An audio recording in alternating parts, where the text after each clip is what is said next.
높은 매출을 올리려면은 좋은 자리에 들어가야 되고 좋은 자리에 들어가려면은 비싼 돈을 내야 되는데 비싼 돈 주고 창업하는 방법밖에 없을까요? 그렇진 않죠. 1000개가 타면 제가 직영점 9개잖아요. 네. 권리금의 총 합이 네. 1억 4,700. 아, 하나가 아니라 9개 총 합이 1억 4,700이거든요. 네. 근데 매장 하나가 1억짜리가 있어요. 교대에 네. 먹자 골목 안에 있어요. 예, 예. 근데 소위 목이 좋은 데로 들어간다라고 하면은 결국에는 투자비가 많이 들어갈 수밖에 없죠. 네. 예. 목은 조금 빠지더라도 상권이 좀 좋은 데가 들어가는 게 좋죠. 그럼 목을 어떻게 판단합니까? 그 바로 내가 나온 매물 옆에 손님이 얼마나 많냐. 그거잖아요. 근데 그렇죠. 그거는 결국에는 자연빵의 손님을 먹겠다는 건데 자연빵의 장사를 한다는 건 결국에 리스크가 따르거든요. 네. 근데 비싸면은 좋은 자리라고 인식하는 경우가 많아요, 사람들이. 네. 근데 거기에서 장사가 잘 될 거냐 안 될 거냐. 이거는 자기가 얼마큼 준비했냐의 문제인 거지. 저도 권리금 좋은 데에서 망한 적 얼마나 많은데. 예, 좀 실력을 좀 쌓은 다음에 네. 월세가 좀 비싸더라도 저는 좀 월세 비싼 데 들어가려고 하는 편이거든요. 네. 저는 비싼 데에서 어떻게 살아남을 수 있을까에 대한 고민을 좀 하는 게 좋지 않을까 생각을 해요. 그 상권은 좋지만 무권리로 나온데 네. 입지는 조금 빠지더라도 네, 그런 데도 그러니까 오히려 근데 생각을 해보면요. 네. 입지가 빠지는 게 아니라 오히려 더 좋아요. 그럴 수가 있나요? 네. 그래서 스타벅스 권리금 주고 들어가겠어요? 내가 봤을 땐 거의 안 주고 들어갈 거거든요. 우리가 아는 뭐 아웃백, 뭐 대로변 브랜드 있잖아요. 권리금 제가 봤을 때 거의 안 주고 들어갈 거예요. 대신 임대료가 비싸겠죠. 임대료가 비싼 데 들어가면 권리금 거의 별로 안 들어요. 투자금 오히려 좀 적게 들어요. 문제는 수익성인데 저희는 수익을 내고 있어요. 그럼 몇 퍼센트 남아요? 그럼 저희는 10% 남거든요. 직영 매출이 200억이에요. 네. 200억에 10% 남으면 충분해요. 네. 예. 5%만 남아도 충분하다는 데 많아요. 그렇죠. 예. 대표님께서 책에 쓰신 내용 중에 제가 엄청 공감이 됐던 게 대표님의 사업의 목표가 매장을 뭐 100개, 200개 늘리는 게 아니라 가맹점을 안 망하게 하는 게 목표라고 딱 그런 표현을 쓰셨죠. 사실 이 브랜드가 망하면 제일 큰 피해자 저거든요. 네. 지금 9개 투자비가 50억 들어갔는데 예, 그 점주들한테도 얘기하는 게 이 브랜드 망하면 내가 제일 상처받아. 그러니까 우리 같이 열심히 하자. 네. 이렇게 얘기를 많이 하는데 브랜드 잘 돼야죠. 또 안 되면 얼마나 고통스럽습니까? 직영점을 그렇게 많이 운영을 하시면은 반드시 생기게 되는 문제가 있잖아요. 네. 직원 문제 무조건 있잖아요. 예. 일단 직원을 어떻게 뽑아야 되는지가 궁금하거든요. 어떤 특별한 비법이 있으신지. 돈 많이 주면 좋은 사람 와요. 네. 근데 우리가 돈 많이 주지 않잖아요, 사실. 적당히 주잖아요. 아니면은 내가 유명해지면 또 좋은 사람이 와요. 근데 내가 유명하지 않고 돈도 많이 주지 않고 이러면은 사실 좋은 사람이 올 리가 없죠. 그냥 열심히 해서 돈 많이 벌거나 유명해져야 돼요. 그 다음에는 면접이 가능하고 또 좋은 사람이 나한테 올 확률이 있어요.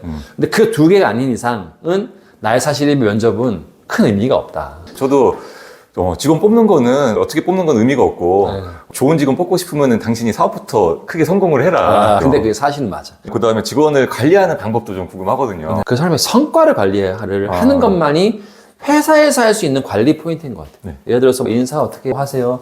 뭐 아니면 뭐 서비스 매뉴얼 어떻게 돼요? 이런 거는 그냥 교육의 개념인 거고, 성과 지표 관리를 어떻게 하는지, 뭐 인건비 관리는 어떻게 하는지, 또 뭐 코스트 관리는 어떻게 하는지, 그게 좀 중요한 것 같아요. 그러니까 또 외식업 하는 사람들이 정산을 안 하는 사람들은 없어요. 네. 정산 다 하잖아요. 네. 그러면은 뭐 점장들한테 왜 인건비가 많이 나왔어? 줄여? 그러면 줄여지나? 별로 안 줄여지거든요. 네. 그러니까 방법 알려줘야 돼요.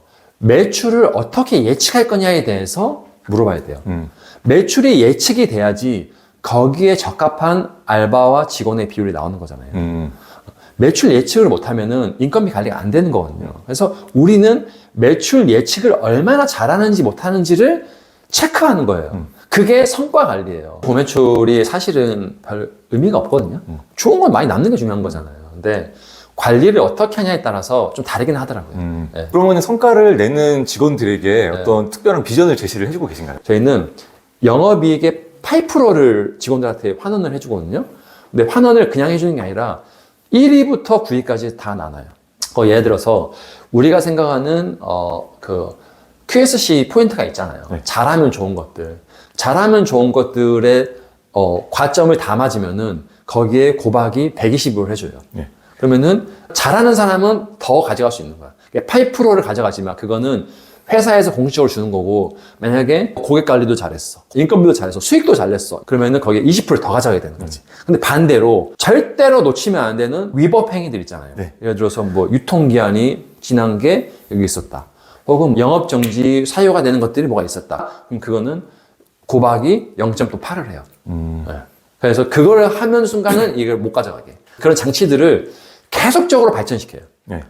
그러면은 매장의 영업이익에 대한 인센티브를 주는 개념으로 생각을 해도 되겠네요. 주죠. 네. 저 같은 경우에 사실 일반적인 장사하시는 분들한테 인센티브 제도를 쓰지 말라 그러거든요. 인센티브를 정기적으로 주게 되면은 그게 권리가 되고 인센티브가 사실 나올 수도 있고 안 나올 수도 있는 게 인센티브인데 네. 나오다가 안 나와버리면은 자기 권리를 뺏긴 것 같다는 그런 네, 생각을 그럴 가진 수 분들이 있죠. 많기 네, 때문에 네.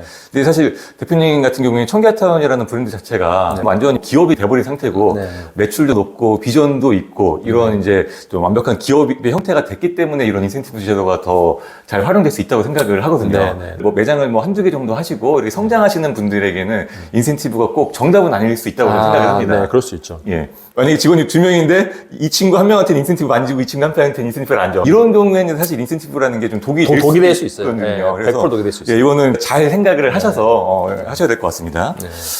대표님께서 이번에 요 일하는 사장의 생각이라는 책을 쓰셨어요. 근데 이래저래 하다 보니까 쓰게 됐어요.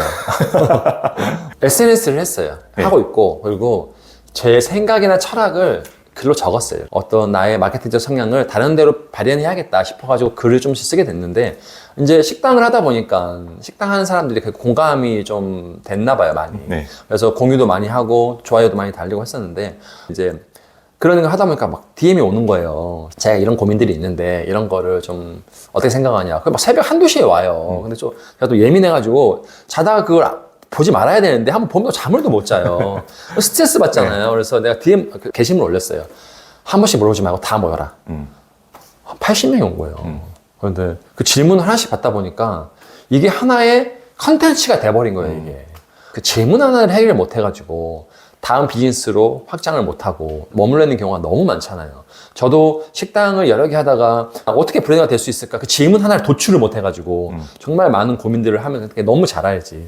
누군가 책 쓰시면 꼭 살게요. 이런 사람들이 있더라고요. 근데 네, 그렇게 해서 식당에서 일을 했고 식당에서 일하는 사람이 가게를 차렸고 가게 차린 사람이 가게도 여러 개 했고 내 브랜드도 만들었고 그런 사람이 열심히 하다 보니 책도 썼다라는 게 식당에서 현재 일하고 있는 사람들한테도 힘이 될 것 같아서. 예. 예. 제가 요 일하는 사장의 생각이라는 책을 그 인터뷰를 준비하면서 2번 읽었어요. 근데 너무 좋았던 게 다른 책은 사실 장사에 대한 내용이 보통 나와 있는데 대표님께서 이 책을 쓰실 때는 장사 플러스 이 장사를 어떻게 하면 사업화를 네. 해야 될 것인가 네. 여기에 대한 내용이 되게 구체적이면서도 되게 또 현실적으로 많이 써주신 네. 것 같더라고요. 그래서 저희 구독자분들은 아무래도 이렇게 장사에 머무르지 않고 사업도 하시고 매장도 여러 개 하시고 이렇게 목표로 하시는 분들이 많기 때문에 이런 사장의 생각 딱 보시면은 진짜 많은 영감을 얻으실 수 있을 것 같아요. 감사합니다. 네, 그래서 제가 부탁을 하나 좀 이제 그 일하는 사장의 생각 요 책을 저희 구독자분들에게 조금 네. 증정을 해드리고 싶은데 아유, 그럼요. 제가 예. 한 10분에게만 네, 좀 네, 증정을 네. 해드리고 싶은데 책 10권만 아, 예. 제가 요- 사인까지 해서. 예, 요 책 지금 10권을 가져오신 게 있는데 네. 요거 제가 사인 받아가지고 네, 구독자분들에게 전달을 드리도록 하겠습니다. 네. 고정 댓글 보시면은 제가 어떻게 이벤트 참여하셔야 되는지 고정 댓글에 달아놓도록 하겠습니다. 네.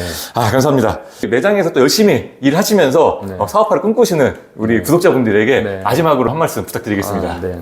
브랜드가 되고 싶은 사람들이 너무 많잖아요. 브랜드라는 건 결국에 나의 철학이 없으면 브랜드가 안 생겨요. 나의 철학이 있어야 돼요. 예를 들어서 오늘 직원이 늦었어. 5분 늦었어. 근데 그 직원이 내일도 5분 늦었어. 근데 내가 봤을 때 한 달째 늦고 있는 것 같아. 그러면은 생각을 한번 해봐야 돼요. 저 직원과 계속 오래 일할 건지 안 할 건지 혹은 물어봐야지. 야, 너가 한 달 동안 늦었는데 내일도 늦을 거야? 물어봐야죠. 내일은 안 늦겠습니다. 이럴 거 아니에요. 그러면은 그래 알았어. 내일 됐어. 또 늦었어. 그럼 어떻게 할 거야? 해고해야 돼요. 내가 만약에 철학이 우리 직원들은 지각을 안 됐으면 좋겠어 라는 생각 갖고 있다면 그거는 내 생각을 발현시켜야 돼요. 네. 예, 자기가 장사하면서 제 생각 없겠어요. 근데 너무 그거를 밖에서만 봐. 밖에서 저 남들은 어떻게 하지? 남들은 저렇게 하지? 그거를 그렇게 하면은 브랜드가 될 수 없거든요. 그러니까 자기가 누구보다도 자기 업에 대해서 잘 알아요. 그러니까 그 생각들을 꾸준히 한번 밀고 나가야겠다는 생각을 해야 돼요. 예. 그리고 그 생각을 어디에 적으면 더 좋아요. 어디 적으면 확실히 좋아요. 그럼 그것들이 매뉴얼이 되는 거예요. 그럼 그거를 자기네들끼리 그거를 정말 철두철미하게 지킨다. 그게 어떻게 보면 로얄티가 되는 거예요. 네. 여러분들도 여러분들이 하는 생각, 행동 그거를 어디에 쓰시고 이렇게 명문화 해가지고 본인만의 브랜드를 만들어가는 길에 좀 도움이 됐으면 좋겠습니다. 마지막으로 인사드리고 마무리하도록 하겠습니다. 감사합니다.